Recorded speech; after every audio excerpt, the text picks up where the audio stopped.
छठा अध्याय चातुर्वर्ण्य व्यवस्था, पृथ्वी, विभाग और अन्नादि की उत्पत्ति का वर्णन। श्री मैत्रेयी बोले, हे भगवन, आपने जो अर्वाक श्रोता मनुष्यों के विषय में कहा, उनकी सृष्टि ब्रह्मा जी ने किस प्रकार की, यह विस्तार पूर्वक कहिए। श्री प्रजापति ने ब्राह्मणादि वर्ण को जिन जिन गुणों से युक्त और जिस प्रकार रचा तथा उनके जो जो कर्तव्य कर्म निर्धारित किए, वह सब वर्णन कीजिए।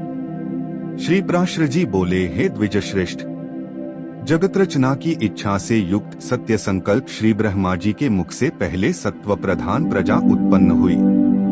तदंतर उनके वक्षस्थल से रजः प्रधान तथा जंघाओं से रज और तम विशिष्ट सृष्टि हुई।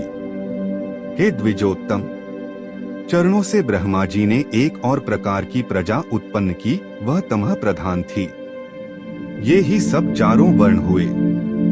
इस प्रकार हे द्विज सत्तम, ब्राह्मण, क्षत्रिय, वैश्य और शूद्र ये चारों क्रमशः ब्रह्मा जी के मुख, वक्षस्थल, जानों और चरणों से उत्पन्न हुए।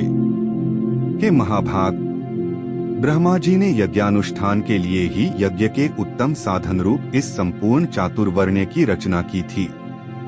हे धर्मज्ञ, यज्ञ से तृप्त होकर देवगण जल बरसाकर प्रजा को तृप्त करते हैं, आथ यज्ञ सर्वथा कल्याण का हेतु है। जो मनुष्य सदा स्वधर्म प्रायण, सदाचारी, सज्जन और सुमार्गगामी होते हैं, उन्हीं से यज्ञ का यथावत अनुष्ठान हो सकता है।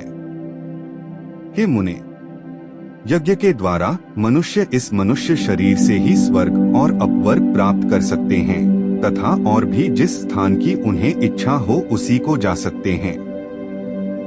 हे मुनि सत्तम, ब्रह्मा जी द्वारा रची हुई वह चातुर्वर्ण्य विभाग में स्थित प्रजा अति श्रद्धायुक्त, आचरण वाली, स्वेच्छानुसार रहने वाली, संपूर्ण बाधाओं से रहित, शुद्ध अंतःकरण वाली, सत्कुलोत्पन्न और पुण्य कर्मों के अनुष्ठान से परम पवित्र थी। उसका चित्त शुद्ध होने के कारण उसमें निरंतर शुद्ध स्वरूप श्रीहरि के विराजमान रहने से उन्हें शुद्ध ज्ञान प्राप्त होता था, जिससे वे भगवान के उस विष्णु नामक परम पद को देख पाते थे। फिर त्रेतायुग के आरंभ में हमने तुमसे भगवान के जिस काल नामक अंश का पहले वर्णन किया है, वह अति अल्प सार वाले, सुख वाले, तुच्छ और घोर दुखमय पापों को प्रजा में प्रवृत्त कर देता है। हे मैत्रेय, उससे प्रजा में पुरुषार्थ का विघातक तथा अज्ञान और लोभ को उत्पन्न करने वाला रागादि रूप अधर्म का बीज उत्पन्न हो जाता है। तभी से उसे वह विष्णु पद प्राप्ति रूप स्वाभाविक सिद्धि और रसोल्लास आदि अन्य अष्ट सिद्धियां नहीं मिलती। उन समस्त सिद्धियों के क्षीण हो जाने और पाप के बढ़ जाने से फिर संपूर्ण प्रजा द्वंद्व, ह्रास और दुहक से आतुर हो गई। तब उसने मरुभूमि, पर्वत और जल आदि के स्वाभाविक तथा कृत्रिम दुर्ग और पुर तथा खरवट आदि स्थापित किए। हे महामते, उन पुर आदिकों में शीत और घाम आदि बाधाओं से बचने के लिए उसने यथायोग्य घर बनाए। इस प्रकार शीतोष्णादि से बचने का उपाय करके उस प्रजा ने जीविका के साधन रूप कृषि तथा कला कौशल आदि की रचना की। हे मुने, धान, जौ, गेहूं, छोटे धान्य, तिल, कांगनी, ज्वार, कोदो, छोटी मटर, उड़द, मूंग, मसूर, बड़ी मटर, कुल्थी, राई, चना और सन, ये 17 ग्राम्य औषधियों की जातियां हैं। ग्राम्य और वन्य दोनों प्रकार की मिलाकर कुल 14 औषधियां याज्ञिक हैं। एक रसोल्लासादि अष्ट सिद्धियों का वर्णन स्कंद पुराण में इस प्रकार किया है। रसस्य स्वत एवांतरुल्लासः स्त्रियादीना नैरपेक्षेण सदा धर्मोत्तमश्च योस्त्यासा एकांत्य बलबाहुल्यन विशोका युगे रसोल्लासाख्यिका सिद्धिस्तया हन्ति क्षुधः नरः स्यात्कृते प्रजास्तथा द्वितीया तृतीयाभिधीते चतुर्थी तृप्ता सिद्धिरुद्दिष्टासा तुल्यता तासामायुषः तृप्तिर्मुनिसत्तमयः सुखरूप्यः च तथा प्रोक्ता यत्र क्वचन शायिता नाम पंचमी परमात्म प्रत्वेन षष्ठी च कामचारित्वं सप्तमी सिद्धिरुच्यते अष्टमी तपोध्यानादिनिष्ठिता। अर्थ, सत्ययुग में रस का स्वयं ही उल्लास होता था। यही रसोल्लास नाम की सिद्धि है। उसके प्रभाव से मनुष्य भूख को नष्ट कर देता है। उस समय प्रजा स्त्री आदि भोगों की अपेक्षा के बिना ही सदा तृप्त रहती थी। इसी को मुनिश्रेष्ठों ने तृप्ति नामक दूसरी सिद्धि कहा है। उनका जो उत्तम धर्म था वही उनकी तीसरी सिद्धि कही जाती है। उस समय संपूर्ण प्रजा के रूप और आयु एक से थे। यही उनकी चौथी सिद्धि थी। बल्कि एकांती की अधिकता यह विशोका नाम की पांचवी सिद्धि है। परमात्म प्रायण रहते हुए तप ध्यान आदि में तत्पर रहना छठी सिद्धि है।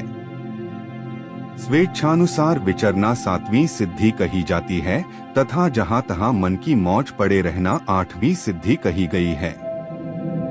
दो पहाड़ या नदी के तट पर बसे हुए छोटे छोटे टोलों को खरवट कहते हैं। उनके नाम ये हैं धान, जौ, उड़द, गेहूं, छोटे धान्य, तिल, कांगनी और कुल्थी। ये 8 तथा श्यामाक, समा, निबार, वनतिल, गवेधु, वेणुयव और मरकट, मक्का। ये 14 ग्राम्य और वन्य औषधियां यज्ञानुष्ठान की सामग्री हैं और यज्ञ इनकी उत्पत्ति का प्रधान हेतु है। यज्ञों के सहित ये औषधियां प्रजा की वृद्धि का परम कारण हैं, इसलिए इहलोक परलोक के ज्ञाता पुरुष यज्ञों का अनुष्ठान किया करते हैं। हे मुनिश्रेष्ठ, नित्य प्रति किया जाने वाला यज्ञानुष्ठान मनुष्यों का परम उपकारक और उनके किए हुए पापों को शांत करने वाला।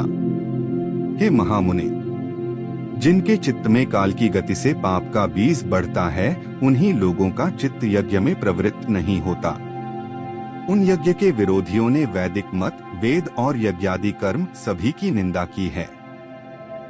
वे लोग दुरात्मा, दुराचारी, कुटिलमती, वेदविनिंदक और प्रवृत्ति मार्ग का उच्छेद करने वाले ही थे। हे धर्मवानों में श्रेष्ठ मैत्रेय, इस प्रकार कृषि आदि जीविका के साधनों के निश्चित जाने पर प्रजापति ब्रह्मा जी ने प्रजा की रचना कर उन के स्थान और गुणों के अनुसार मर्यादा, वर्ण और आश्रमों के धर्म तथा अपने धर्म का भली प्रकार पालन करने वाले समस्त वर्णों के लोक आदि की स्थापना की। कर्मनिष्ठ ब्राह्मणों का स्थान पितृलोक है। युद्ध क्षेत्र से कभी न हटने वाले क्षत्रियों का इंद्रलोक है तथा अपने धर्म का पालन करने वाले वैश्यों का वायुलोक और सेवा धर्म प्रायण शूद्रों का गंधर्वलोक। 88,000 ऊर्ध्वरेता मुनि हैं। उनका जो स्थान बताया गया है वही गुरुकुलवासी ब्रह्मचारियों का स्थान है। इसी प्रकार वनवासी वानप्रस्थों का स्थान सप्तर्षिलोक, गृहस्थों का पितृलोक और सन्यासियों का ब्रह्मलोक है तथा आत्मानुभव से तृप्त योगियों का स्थान अमरपद अर्थात मोक्ष है। जो निरंतर एकांत सेवी और ब्रह्मचिंतन में मग्न रहने वाले योगीजन हैं, उनका जो परम स्थान है उसे पंडित जन ही देख पाते हैं।